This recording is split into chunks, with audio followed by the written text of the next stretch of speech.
Puji syukur kita panjatkan kehadirat Allah Subhanahu wa taala. Pada kesempatan sore hari ini kita dapat berjumpa kembali bertatap maya. Di sini saya akan membawakan sebuah tema yang saya beri tema ketika tangan dan kaki bicara. Ya. Ini karena waktunya sudah mepet. Jadi saya mungkin akan bawakan secara singkat ya. Bahwasanya Nabi kita Muhammad SAW, beliau selain diutus untuk membawa risalah, beliau juga mengabarkan akan kejadian-kejadian di masa mendatang. Ya, di antaranya beliau mengabarkan bahwa akan datang tahun-tahun yang penuh dengan tipu daya, tahun-tahun yang penuh dengan kedustaan. Beliau bersabda, akan datang kepada manusia tahun-tahun yang penuh dengan penipuan. Ketika itu, pendusta dibenarkan, sedangkan orang yang jujur malah didustakan. Pengkhianat dipercaya, sedangkan orang yang amanah justru dianggap sebagai pengkhianat. Sampai di sini. Jadi tahun-tahun penuh tipu daya, penuh kedustaan seperti itu ya kondisinya. Orang yang jujur dianggap pendusta, ya orang pendusta malah dipercaya. Dan jika kita kaitkan, apakah kita pada hari ini sudah sampai pada zaman itu, ya kita bisa menilai sendiri. Bahwasanya fenomena atau realita yang terjadi pada hari ini, kita hidup di zaman di mana saat kejujuran menjadi barang yang langka. Ya, bahkan sejak kecil banyak anak yang terbiasa untuk berdusta, mengambil namun mengaku tidak mengambil, berbuat mengaku tidak berbuat. Ya, namun dengan kepandaian bersilat lidah, ya, orang-orang yang nyata-nyata bersalah bisa terlihat benar, dan sebaliknya karena tidak pandai bersilat lidah, orang yang benar bisa tertuduh menjadi orang yang bersalah. Ya, seperti itulah realita atau fenomena yang terjadi di zaman belakangan ini. Namun jangan pernah berpikir bahwa hal itu bisa terjadi di akhirat kelak ya. Sungguh kelak kita akan memasuki alam yang jauh berbeda, di mana semuanya akan terkuak dan terbongkar, tidak ada yang bisa ditutupi. Hari itu adalah hari kiamat ya, di mana ada rentetan berbagai peristiwa yang mencekam dan mengerikan. Salah satunya adalah kejadian ketika yang namanya berbicara bukan lagi menjadi monopoli mulut, namun anggota tubuh lainnya juga akan ikut berbicara. Hal ini akan terjadi pada saat diadakannya perhitungan, pada saat diadakannya pengadilan di akhirat. Dan perlu kita ketahui bersama, kita maklumi bersama bahwasanya kita semua sudah tahu ya, sudah sadar bahwasanya semua yang kita ucapkan, semua yang kita perbuat itu semuanya dicatat dan akan dibalas ya. Setiap apa yang kita lakukan sekecil apapun pasti akan ditulis oleh para malaikat yang mulia. Baik itu berupa perkataan, perbuatan, pandangan, keputusan, prasangka, semuanya tidak akan terlewatkan oleh catatan para malaikat yang mulia. Ma yalfidu min qaulin illa ladaihi raqibun atid. Tiada suatu ucapan yang diucapkan melainkan ada di dekatnya malaikat yang selalu hadir. Kemudian perbuatan kita bukan sekedar dicatat, namun juga akan diganjar, dibalas sesuai dengan kadar, kualitas dan jenis perbuatan yang kita lakukan. Ya, faman ya'mal mithqala dzarratin khairan yarah wa may ya'mal mithqala dzarratin syarran yarah. Barang siapa mengerjakan kebaikan seberat zarrah, niscaya dia akan melihat balasannya, dan barang siapa mengerjakan kejahatan seberat zarrah, niscaya dia pun akan melihat balasannya. Nah, seperti apakah prosesi pengadilan akhirat akan digelar? Maka pada kesempatan sore hari ini saya akan menceritakan, akan coba mengangkat prosesi yang mengerikan tersebut ya. Yang pertama, kita masing-masing dari kita akan maju sendiri-sendiri di hadapan Allah untuk diadili, untuk mempertanggungjawabkan ucapan dan perbuatan kita. Semuanya akan sendirian, tidak akan ditemani siapapun, walaupun ia orang terdekat sekalipun. Tidak bisa menyewa pengacara kuasa hukum, tidak didampingi keluarga, sanak saudara atau siapapun juga.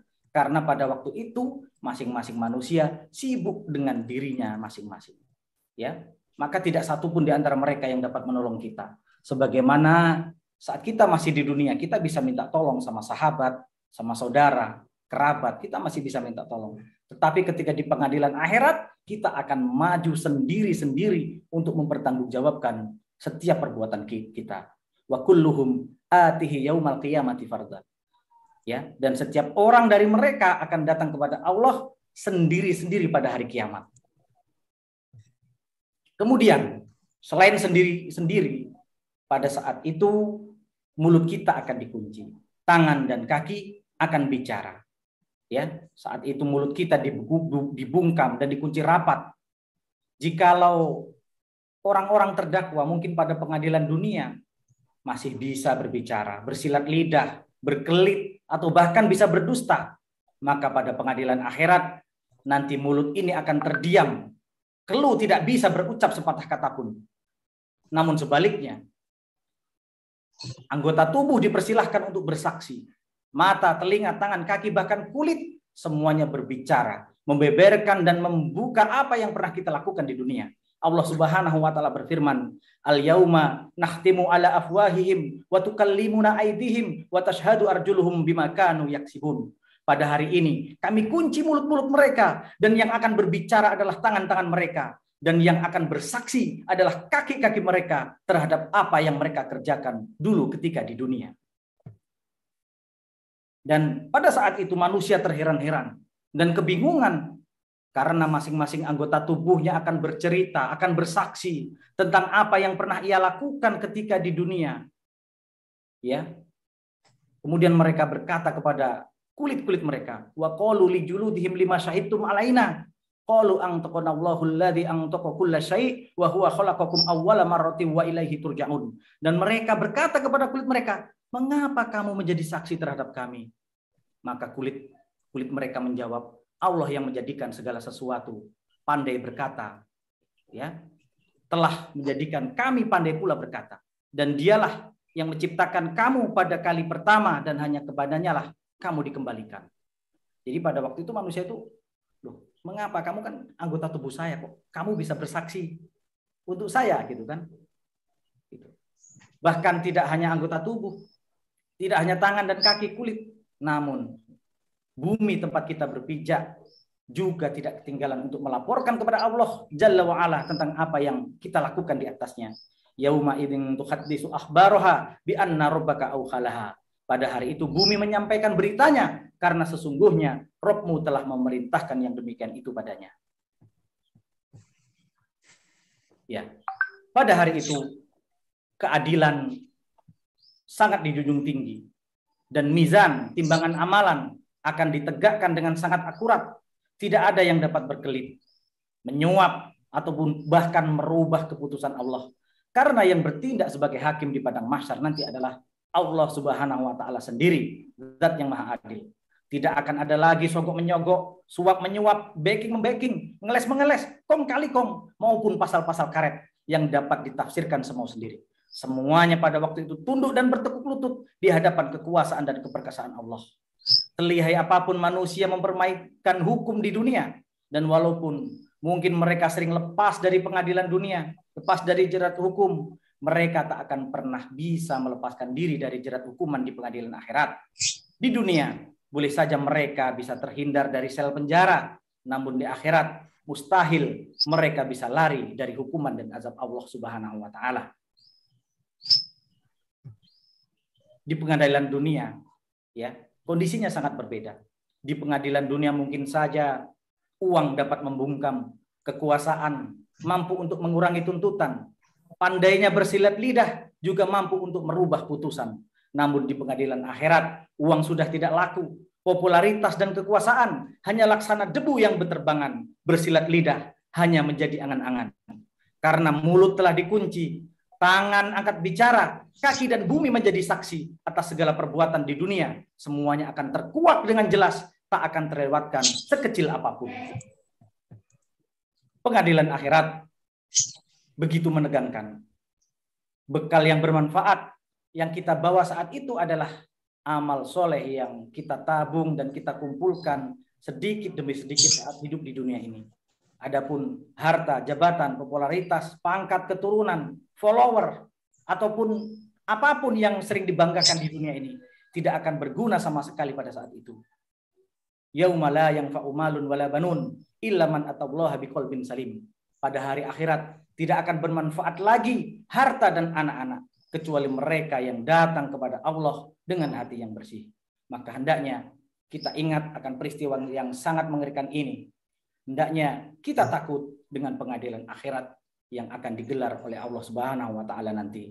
Karena di sana tidak akan ada lagi yang bisa menghindar, tidak akan ada lagi yang bisa berkelit, berdusta, bersilat lidah. Semuanya akan terkuak, sekecil apapun tidak akan bisa disembunyikan. Demikian yang dapat saya sampaikan. Kurang dan lebih mohon maaf. Kita lanjut kepada narasumber yang kedua. Terima kasih. Wassalamualaikum warahmatullahi wabarakatuh. Waalaikumsalam warahmatullahi wabarakatuh. Jazakumullah khairal jaza Ustadz Kandidat Dr. Lukman Hidayat SPDI MPD sudah memberikan tadzkirah bagi kita semuanya terkait dengan pengadilan yaumul akhir atau hari akhir nanti. Saya rasa tadzkirah semacam ini perlu ya, karena tidak semua kita mentadaburi Al-Quran gitu, mungkin menilawahi sering, apalagi ini di bulan Ramadan, tapi untuk mentadaburi isinya, memahami kandungannya, apalagi meresapi pesan yang Allah sampaikan di dalam Al-Quran, mungkin tidak semua kita bisa menyerap langsung dari sumber aslinya, yaitu Al-Quran. Oleh karena itu, tadzkirah atau peringatan sebagaimana yang disampaikan oleh Fadilatul Ustadz Kandidat Dr. Lukman Hidayat SPDI MPD tadi, insya Allah sangat bermanfaat bagi kita supaya kita tidak lalai, supaya kita memiliki persiapan dari yang baik dari jauh-jauh hari sebelum kesempatan itu sudah tidak dibuka lagi oleh Allah Subhanahu wa taala, sebelum kita tutup usia. Baik, terima kasih sekali lagi Ustadz Lukman Hidayat.